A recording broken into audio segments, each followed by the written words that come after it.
नमस्कार, राज की बात में आपका स्वागत है। आज हम बात करेंगे चीन की हेकड़ी की, जो पूरी तरह से अभी निकल गई है। बात करेंगे प्रधानमंत्री नरेंद्र मोदी और अमेरिकी राष्ट्रपति जो बिडेन के बीच हुई इस बॉन्डिंग की, जिसके कारण अमेरिका ने चीन को गीदड़ धमकी के बावजूद उसकी हेकड़ी निकाल दी, उसकी औकात बता दी है। भारत और अमेरिका के बीच जो चीन को लेकर एक गठबंधन हुआ है, जो बैठकें हुई है, जो प्लानिंग हुई है, उसके कारण चीन कैसे बैकफुट पर आया हुआ है, बात इसकी भी करेंगे।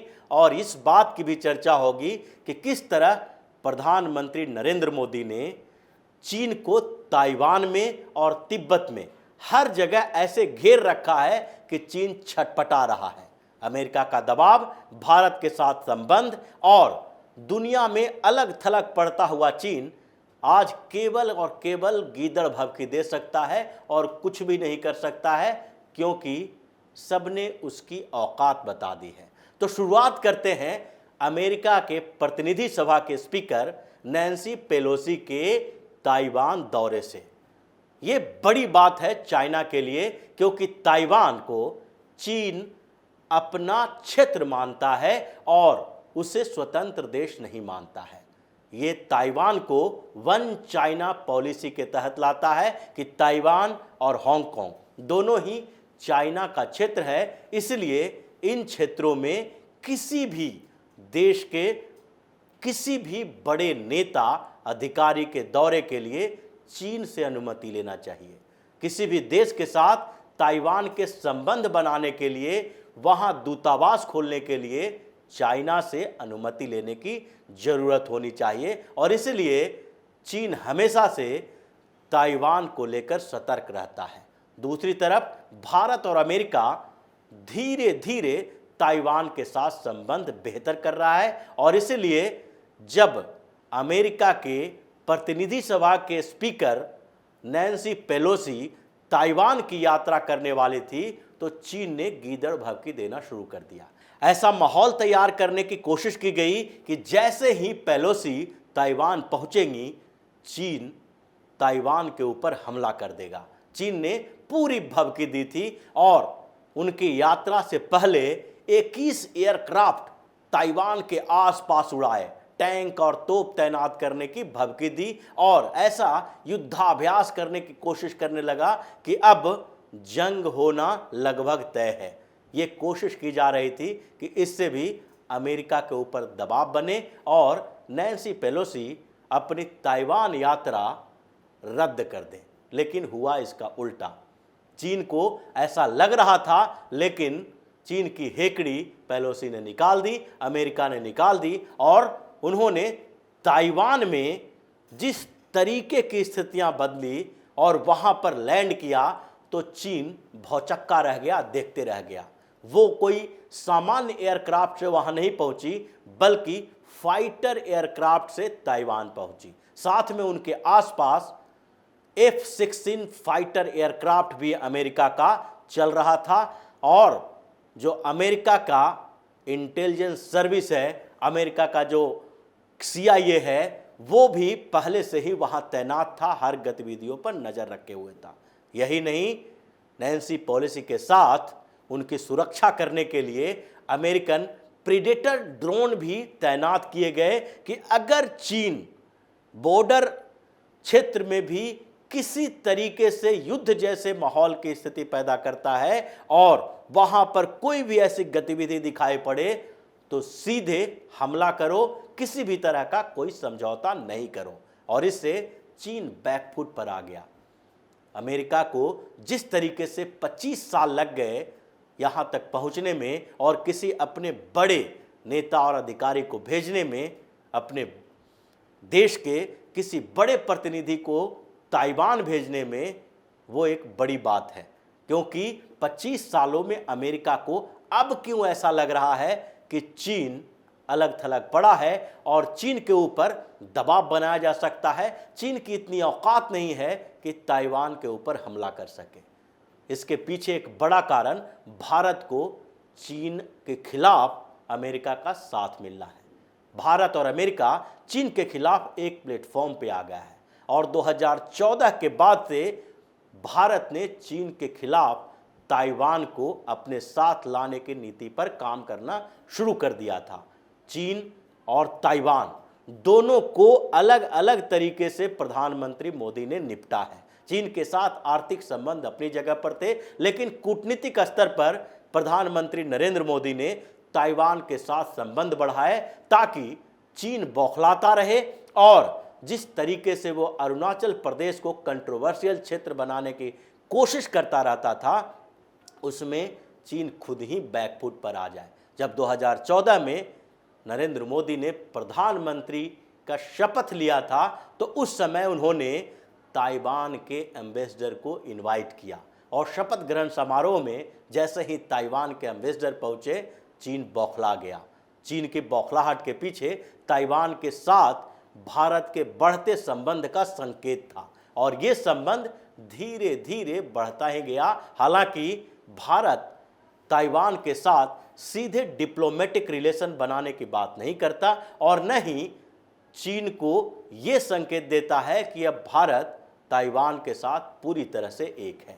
चीन को कोई मौका भी नहीं देता है कि चीन दूसरे मुद्दे पर भारत को घेर सके, लेकिन इस बात का इंडिकेशन हमेशा प्रधानमंत्री नरेंद्र मोदी ने दिया है कि अगर तुम इधर से उधर करोगे, भारत के खिलाफ साजिश करोगे, तो फिर भारत खुलकर हांगकांग, ताइवान और तिब्बत के मुद्दे पर तुम्हें घेरना शुरू कर देगा, तुम्हारे खिलाफ हो जाएगा। और यही संकेत बार बार पीएम मोदी ने दिया। जब ताइवान के साथ संबंध बेहतर हो रहे थे तो उसी समय चीन ने जो गालवान में किया, जिस तरीके से एलएसी के पास चीन के सैनिकों ने घुसपैठ करने की कोशिश की और भारतीय जवानों ने उसका जवाब दिया, उसके बाद प्रधानमंत्री नरेंद्र मोदी ने चीन को औकात दिखाने की तैयारी शुरू कर दी और ताइवान पर अपनी पॉलिसी भी थोड़ी बदल दी।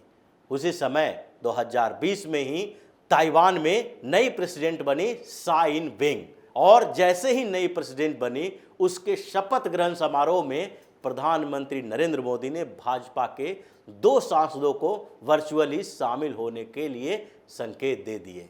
उस समय भाजपा के मीनाक्षी लेखी और राहुल कासवान, ये 2 सांसद जो थे, उन्होंने वर्चुअली उसके बैठक में शपथ ग्रहण समारोह में शामिल हुआ और इससे चीन बौखला गया। चीन के ग्लोबल टाइम्स में भारत के खिलाफ और भारत की बदलती नीतियों के खिलाफ आर्टिकल लिखे जाने लगे और हंगामा खड़ा किया गया कि भारत ताइवान का साथ दे रहा है। भारत ने यहीं तक रुकने का प्रयास नहीं किया और यहीं पर नहीं रुके, बल्कि भारत इससे भी आगे बढ़ गया जब ताइवान में डेमोक्रेसी के जो लाने वाले नेताओं में से एक ली तेंग हुई की मौत हुई, जो पूर्व प्रेसिडेंट थे, तो भारत ने उन्हें मिस्टर डेमोक्रेसी कहकर संबोधित किया, जिससे चीन और परेशान हो गया। और इस बीच अमेरिका के साथ जो भारत की बैठकें हुई, अमेरिका, सिंगापुर, जापान और भारत और ऑस्ट्रेलिया, इन सारे देशों ने, और इसके साथ ही जब क्वाड की बैठकें शुरू हुई तो उसके बाद चीन पूरी तरह से घिरता नजर आया। इस बीच क्वाड समिट में भारत और अमेरिका दोनों ने ही चीन के खिलाफ एक स्ट्रेटजी बनाई और साउथ चाइना सी में चीन को घेरने की तैयारी कर ली।